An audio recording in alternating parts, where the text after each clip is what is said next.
Alright, today we're going to install WSL or Windows Subsystem for Linux. And to do that, we have two options. One option is to open Microsoft Store and search for Ubuntu.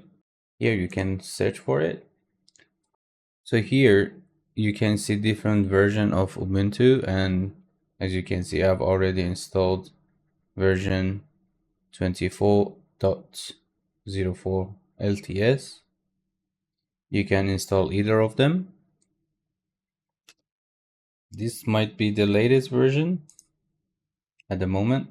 All you need to do is to click on the version you want and just get it. Another way to install the Linux is to go to Windows PowerShell,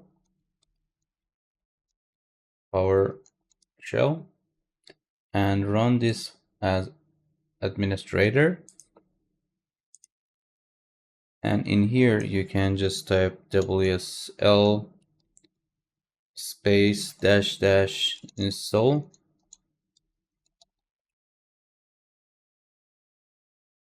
Well, Ubuntu is already installed and it's going to launch it for me.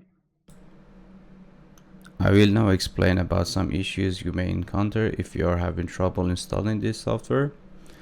The issue is usually related to the features in Windows. You can go to your search bar and search for turn Windows features on and off and open this window.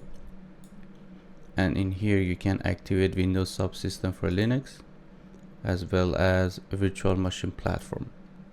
Another issue is that in the BIOS of some computers the virtualization is not enabled, so you need to enter your computer BIOS and activate virtualization and then come back here and problem should be solved.